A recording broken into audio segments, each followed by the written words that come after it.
The clock showed exactly 11:47 p.m. Pete Hegseth had only 13 minutes left before he would begin speaking. The 12 world leaders in the room were about to make a decision that would determine the fate of the world. However, no one knew that what Hegseth was about to say would completely change the course of history. In 10 minutes, World War III would either begin or be prevented forever.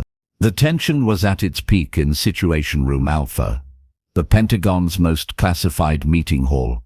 This room was normally used only for the most critical national security meetings. With walls made of bulletproof steel and specially protected against electronic surveillance devices, this room had seen the most critical decisions in world history. Now, perhaps the most important decision of all was about to be made.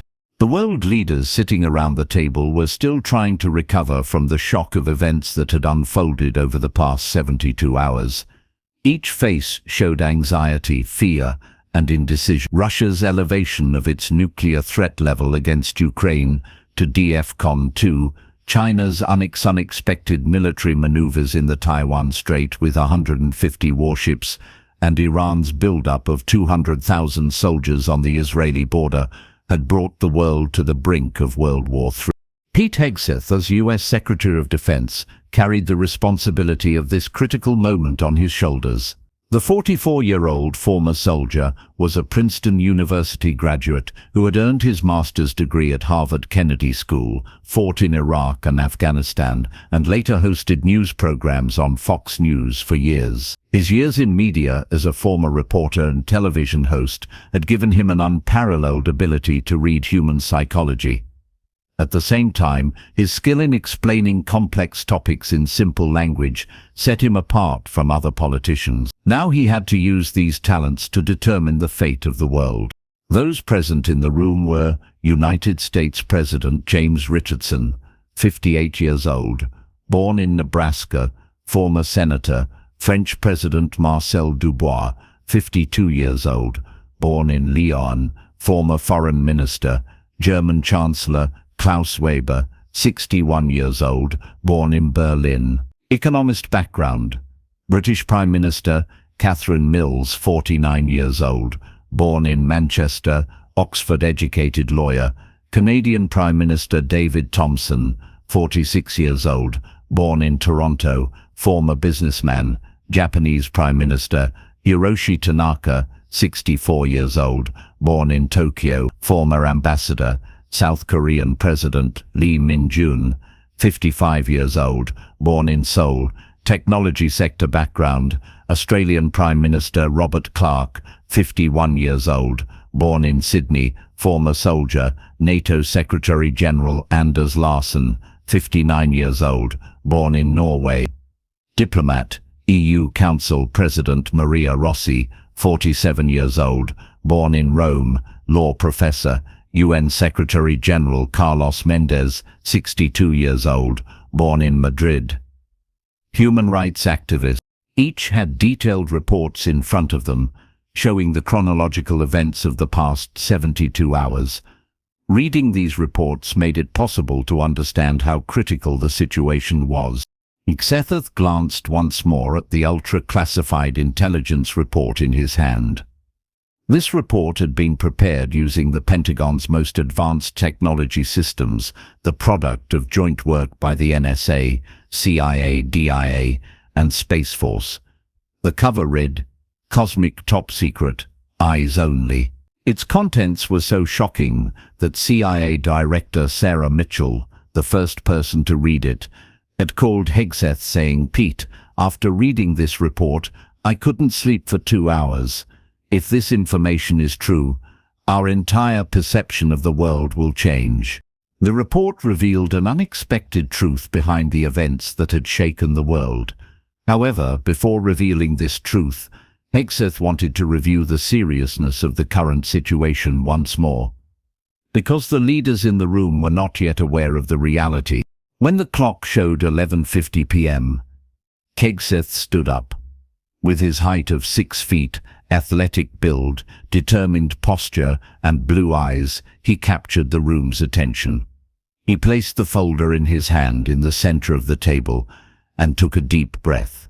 "Ladies and gentlemen," Hegseth began, his voice determined but calm, "listen very carefully to what I'm about to tell you, because the decisions we make here tonight will affect not just our countries, but all of humanity. And what I'm about to say will challenge everything you've known up to this point."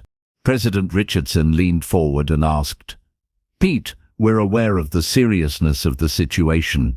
We need to decide on a strategy for dealing with Russia's nuclear threats, China's aggressive stance toward Taiwan, and Iran's provocations on the Israeli border. What we expect from the Pentagon are concrete proposals on how to fight on these three fronts simultaneously." Hegseth nodded and opened the first file on the table. "Mr. President, if you'll allow me, I first want to show you the real face of this situation. Because what we're seeing right now is only the visible part of reality. Beneath the iceberg, there's a truth bigger than any of us could imagine." French President Dubois frowned and asked, "What do you mean, Pete? Aren't Russia's 2,000 nuclear missiles real? Are China's 50 warships imaginary? Are Iran's 200,000 soldiers fake?" "These facts are absolutely true," Hegseth said, opening the second file. "But the reason behind these facts is completely different from what we all think. And when you learn this reason, you'll be forced to change your entire strategy." The room fell into deep silence. Everyone was eagerly waiting for Hegseth's next words. Hegseth continued by opening the third file. "Over the past 72 hours, the Pentagon Cyber Command Unit used the world's most advanced cyber monitoring systems to track these three countries' military movements in real time. Through quantum-encrypted satellite connections, AI-assisted analysis systems, and deep learning algorithms, we were able to monitor not just military movements, but also the decision-making processes behind these movements." German Chancellor Weber leaned forward with curiosity. "How is this possible? How can you monitor other countries' internal decision-making processes?" Hegseth smiled. "Klaus, this question takes me back to my media background. When I was at Fox News, I learned to focus on the source chain to find the truth behind the news. I applied the same principle at the Pentagon. We tracked the information sources behind military movements." Opening the fourth file, he continued, 36 hours ago, thanks to the NSA's quantum computers, we made a shocking discovery. We detected external interference in these three countries' military command systems, and this interference is the most sophisticated cyber operation we've ever seen." British Prime Minister Mills stood up. "Cyber attack? By which country? Russia? China?" Hegseth raised his hand to stop her. "Catherine, this is the most critical point of the matter. The group conducting this cyber operation is not affiliated with any country. Its name is Shadow Network. And this organization's purpose is not to protect any country's interests. Their only goal is to plunge the world into chaos and make astronomical profits from this chaos." Everyone in the room looked at each other in shock. NATO Secretary General Larson leaned forward. "Pete, this is a very serious accusation. Do we have concrete evidence? Because the existence of such an organization would change all our security paradigms." Hegseth opened the fifth file and spread the documents he pulled out onto the table. "Manders, we've been tracking Shadow Network's activities for the past 18 months, but we're only now understanding its scale. This organization has infiltrated Russia's most secret defense systems and systematically provided the Kremlin with false intelligence." He held up the first document. "Look, this is an intelligence report presented to Putin. The report states that NATO has deployed 50 tactical nuclear weapons in western Ukraine, on the Polish border. This information is completely false, because such a deployment never took place." He showed the second document. "This is the second report given to Putin. Here it says that the US plans to establish a secret base in Ukraine and could launch direct attacks on Moscow from this base. This is also completely baseless. He showed the third document, and this is the most shocking one. In this report given to Putin, it says NATO will launch an attack on Russia through Ukraine within the next month. This report reached Putin 3 days ago, and he immediately raised the nuclear readiness level. Japanese Prime Minister Tanaka asked with concern, "Is the same true for China?" Hegseth opened the 6th file. Absolutely Hiroshi.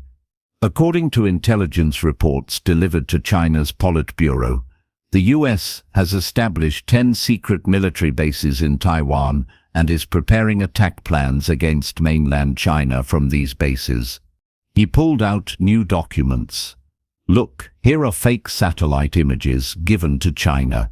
These images show non-existent US bases in northern Taiwan. Chinese intelligence considered these images real and presented them to Xi Jinping. He showed the second fake document. This is the second big lie given to China. The report states that the US has stored nuclear weapons in Taiwan and is preparing to use them against China. After Xi Jinping read this report, he immediately sent 150 warships to the Taiwan Strait. Canadian Prime Minister Thompson asked, "What about the Iran situation?" Hegseth opened the 7th file. The intelligence reports delivered to Iran's Revolutionary Guards are perhaps the most dangerous, because according to the information given to Iranian leaders, Israel has set a definite date for attacking Iran's nuclear facilities, March 15, 2025, which is 72 hours from tomorrow. He showed new documents. In this fake Israeli attack plan, it's written in detail which facilities will be hit at what time. It says 15 nuclear facilities will be targeted, including Iran's Natanz and Fordo facilities. He pulled out the second fake document, and here it says, Israel has requested F-35 fighter jets and bunker-buster missiles from the US for the attack. After Iranian leaders read this report, they deployed 200,000 soldiers to the Israeli border. After the room fell into deep silence, Australian Prime Minister Clark angrily slammed the table. "This is maddening. So who runs this shadow network? Who's setting up this game?" Hegseth's face tensed. Opening the 8th file, he answered, "Robert, this is the most shocking part of the matter. The leader of this organization is a 67-year-old Russian businessman named Viktor Kozlov. But Kozlov's real identity is much more complex than just being a Russian businessman." He placed Kozlov's photo on the table. Viktor Kozlov was born in Leningrad in 1957.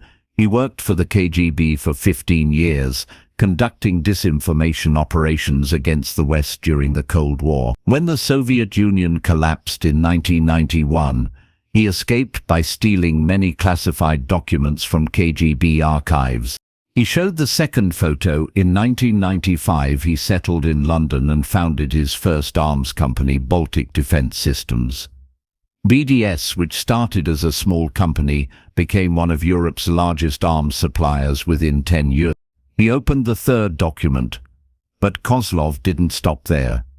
In 2008, he founded Golden Dragon Arms Company in China. In 2012, he founded Persian Gulf Defense Solutions in Iran. In 2015, he bought American Strategic Defense Corporation in America. EU Council President Rossi asked in amazement, "So this man owns arms companies in Russia, China, Iran and America?" "Not just in these 4 countries," Maria Hegseth said, opening the 9th file. Kozlov's arms companies operate in these countries: Russia, China, Iran, America, Britain, France, Germany, Israel, Saudi Arabia, India, Pakistan, North Korea, and Turkey. He opened a large world map showing all this information. Red markers show Kozlov's companies. Green markers show these companies' customers. As you can see, there's almost no country in the world where Kozlov doesn't sell weapons. Secretary General Mendez asked in horror, "How is this possible? How can one person trade arms in so many countries simultaneously? International laws, embargoes. Carlos, this is where Kozlov's genius shows, Hegseth said, opening the 10th file. Kozlov uses different identities in each country. In Russia, he's Viktor Kozlov. In China, Chen Wei-ming. In Iran, Reza Hossani. In America, Victor Coleman. In Britain, Victoria Collins. He showed the identity documents. These fake identities are so perfect that even these countries' intelligence services don't know Kozlov's real identity. Each country thinks the person selling them weapons is a citizen of that country. South Korean President Lee asked, "So, what exactly is the purpose of this shadow network operation? Why is he pushing the world toward war?" Hegseth opened the 11th file. Min-jun, Kozlov's plan is very simple, but very effective. Create artificial tension to increase arms sales.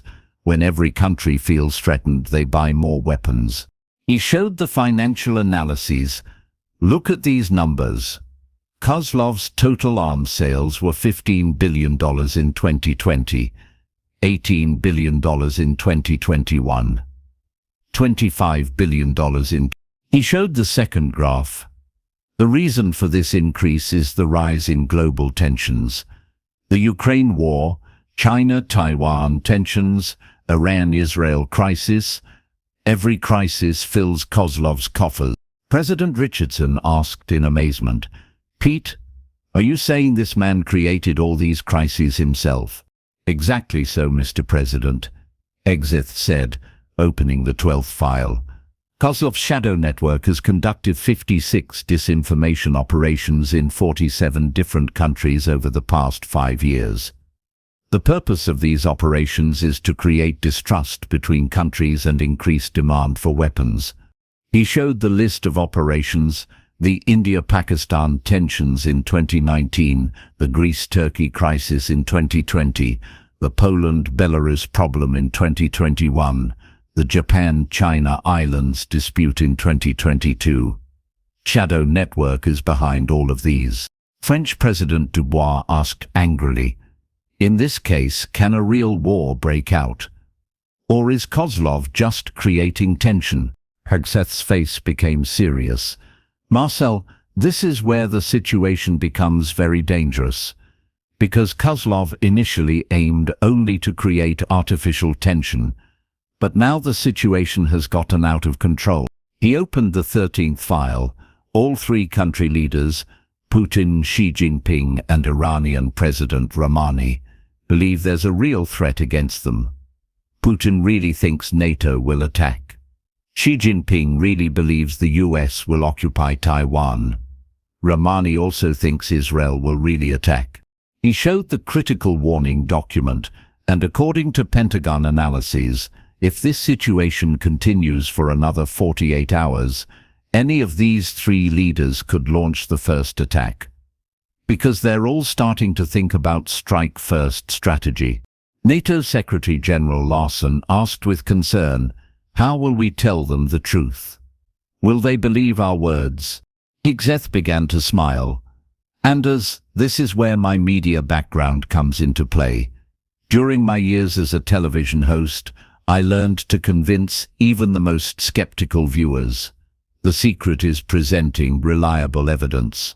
He opened the 14th file. In the past 24 hours, the Pentagon's most elite cybersecurity team, the Ghost Protocol Unit, managed to infiltrate Shadow Network's main servers. And we managed to record confessions from Kozlov's own voice. He set up an advanced audio recording system in the center of the table. This device is one of the Pentagon's latest technology audio analysis systems. Now I'll play for you a phone conversation Viktor Kozlov made from his secret center in Geneva 18 hours ago. He pressed the button. Viktor Kozlov's voice speaking in Russian echoed in the room. The real-time translation system automatically provided the translation. "This operation is proceeding perfectly, friends. The fake NATO reports we gave Putin have completely convinced him. Our man in Moscow has infiltrated to the highest levels of the Kremlin. Putin now really believes NATO will attack. Kozlov's conversation continued. Our operation in China is also successful. Thanks to the fake satellite images we sent to Beijing, Xi Jinping is convinced that the US will occupy Taiwan. In the Politburo meeting he said war with America is inevitable. Perfect. The third part was even more shocking. The Iran operation is a masterpiece. The fake Israeli attack plans we gave to the Revolutionary Guards have completely riled them up. Rouhani is thinking of making a preemptive strike against Israel tomorrow. If he does, the region will burn to the ground. Kozlov's voice was getting more excited. If these three fronts explode simultaneously, friends, our worldwide arms sales will increase by 3,000%. Missiles from Russia, fighter jets from China, drones from Iran, defense systems from America. We'll sell them all simultaneously. The last part was the most horrifying. The beautiful part is, none of them will learn the truth, because each believes the others are really enemies. Thanks to this deception, we'll make billions of dollars for the next 10 years. Even if we don't start World War III, the fear of war is a golden goose for us. The recording ended. The room had become completely silent. Everyone was looking at each other in shock. Hegseth turned off the recording device. This is the real situation, ladies and gentlemen. What brought the world to the brink of war is not real hostility between countries, just a psychopath's ambition and unlimited greed. German Chancellor Weber stood up. This is incredible. But Pete, how will we verify this information? And more importantly, how will we explain this to Putin, Xi Jinping, and Iranian leaders? They might think we fabricated these recordings. Hegseth pulled out the 15th file. Klaus, that's a valid concern. But we don't just have audio recordings. 18 hours ago, in a joint operation by the CIA, MI6, DGSE, BND, and Mossad, we raided Kozlov's secret command center in Geneva. He showed the operation photos. The documents we seized show in detail what false information Kozlov gave to which countries over the past 5 years. We seized 15,000 pages of documents, 500 hours of video recordings, and 2,000 hours of audio recordings. Second photo group.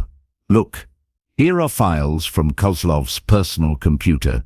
He created separate folders for each operation: Putin Project, Xi Project, Iran Project. Third document group. And here are the expenses Kozlov spent on operations. In just the past year, he spent $500 million on disinformation operations. British Prime Minister Mills asked, "Is he conducting this operation alone?" "No, Catherine," Hegseth said, opening the 16th file. Shadow Network has 1,200 active operatives worldwide. These are former intelligence agents, cyber attack specialists, psychological warfare professionals. He showed the organizational chart. Kozlov is at the top. Below him are 5 regional directors: Europe, Asia Pacific, Middle East, Africa, and America. Each regional director has 20-50 operatives working under them. He opened the second diagram, and here are these operatives' duties: preparing fake intelligence reports, infiltrating government institutions, manipulating media, spreading disinformation on social media, sabotaging diplomatic channels. Japanese Prime Minister Tanaka asked with concern, "Do we know the identities of these operatives?" Hegseth opened the 17th file. Hiroshi. In the computer systems we seized in the Geneva operation, there were identity information of all operatives. We know who all 1,200 people are, where they live, what duties they perform. He showed the operative lists. There are 180 operatives in Russia. 45 of them are civil servants working in the Kremlin. There are 220 operatives in China. 60 of them are experts providing consultancy to the Politburo. There are 150 operatives in Iran. 40 of them are serving in the Revolutionary Guards. Canadian Prime Minister Thompson asked in amazement, "So these people have infiltrated the government institutions of the target countries?" "They didn't just infiltrate, David," Hegseth said, opening the 18th file. "They've risen to critical positions. 3 of Putin's advisors in Russia are shadow network operatives. In China, there are 2 operatives in the team preparing Xi Jinping's intelligence briefings. In Iran, 3 of President Rouhani's Security Council members are in shadow network." Australian Prime Minister Clark asked in horror, "How is this possible? How is such a large operation not noticed?" "Robert, this is where Kozlov's real genius shows," Hegseth said, opening the 19th file. "He slowly infiltrated operatives into the system over 15 to 20 years. None of them know each other. Everyone only knows their own mission. He showed the operation timeline. He started the infiltration operation in 2008. His first target was Russia. In 2010, he moved to China. In 2012, he started in Iran. In 2015, he spread to Europe. In 2018, he infiltrated America. He showed the second timeline. And look, arms sales increased parallel to these infiltration operations. $2 billion in two. Secretary General Mendez asked, "What will we do now? How will we convey this information to Putin, Xi Jinping and Rouhani?" Hegseth opened the 20th file. "Carlos, I requested meetings with all 3 this evening. At 020 Moscow time, I'll have a video conference with Putin. At 060 Beijing time, with Xi Jinping. At 040 Tehran time, with Rouhani." EU Council President Rossi asked, "What will you show them in these meetings?" "Maria, I'll show them live how shadow network operates," Hegseth said, opening the 21st file. "The Pentagon's cybersecurity teams have gained access to Kozlov's own systems. I'll show them how fake reports were produced, how they were infiltrated into their own intelligence networks." He explained the technical details. Kozlov's system has separate disinformation templates for each country. NATO threat templates for Russia, US invasion templates for China, Israeli attack templates for Iran. NATO Secretary General Larson asked, "What if they don't believe? What if they see these evidence as Western disinformation? And then Plan B will come into effect," Hegseth said, opening the 22nd file. "I'll give them the identities of Kozlov's operatives. They can interrogate these operatives using their own intelligence services." South Korean President Lee asked, "How long will it take to capture these operatives?" "Min-June. Actually, most have already been captured," Hegseth said, opening the 23rd file. "In the past 12 hours, 47 operatives were captured in coordinated operations, 34 in Russia, 156 in China, 98 in Iran, 20 in Europe, 145 in America, 130. He showed photos of the capture operations. Most of these operatives were shocked when captured, because many had forgotten their own real identities. Kozlov had trained them so masterfully that they began living their fake identities as if they were real. President Richardson asked, "Where is Kozlov himself?" Hegseth opened the 24th file. "Mr. President, Kozlov was captured in Geneva 6 hours ago. He's currently at the Pentagon's secret interrogation center. And everything he says further reveals his guilt. He played part of Kozlov's interrogation record. Listen, there are confessions from Kozlov's own mouth. Kozlov's voice. I am the world's greatest peacekeeper. I don't actually make countries fight. I just create a little tension. This way arms sales increase, the economy revives, people find jobs. What I do is a good thing." Interrogator. "So 200,000 Iranian soldiers on the Israeli border is also a good thing." Kozlov. "They won't fight. I only create show tension. If there's real war, my business ends. Because in war, everyone dies. No one left to buy weapons. I sell fear in peace. French President Dubois asked angrily, "Is this man really this cold-blooded?" Marcel Kozlov's psychological profile is very interesting, Hegseth said, opening the 25th file.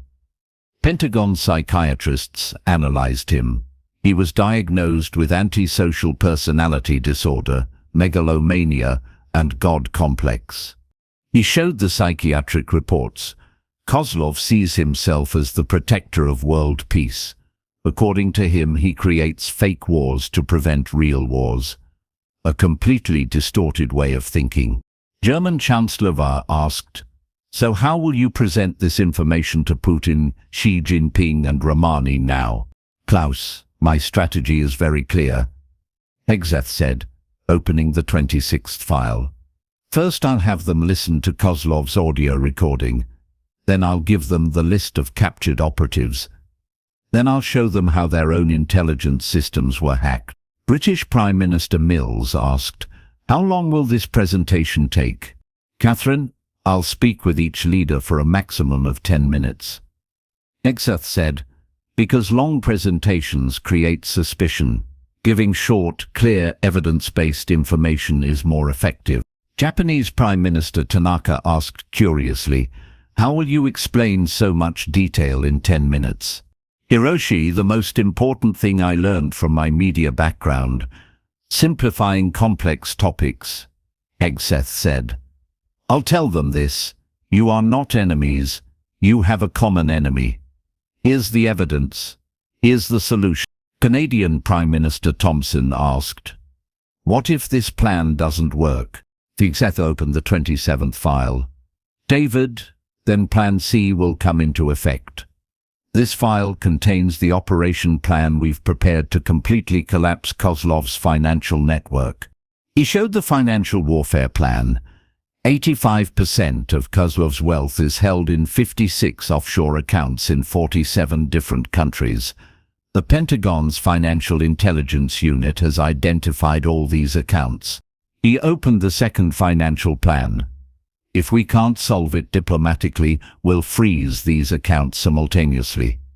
Kozlov's $73 billion fortune will evaporate instantly. Australian Prime Minister Clark asked, "Is this legal?" Robert, Kozlov's activities fall under the UN Convention's Crimes Against Humanity clause, Hegseth said, opening the 28th file. "This gives us the authority to take emergency measures." Secretary-General Mendez confirmed, "Pete is right. UN Security Council Resolution 20207 gives authority for immediate intervention in such situations." NATO Secretary-General Larson asked, "How long can we complete this entire operation?" Hegseth looked at his watch. "Anders, it's now in 033. We have 6 hours for the diplomatic part. I'll complete my meetings with the 3 leaders during this time. If I can convince them, Shadow Network's influence will disappear immediately." EU Council President Rossi asked, "What if you can't convince them?" Maria, then at 0630 Plan B will begin. Hegseth said with determination, "All of Kozlov's financial assets will be frozen. The remaining 300 operatives will be captured. All fake intelligence channels will be shut down."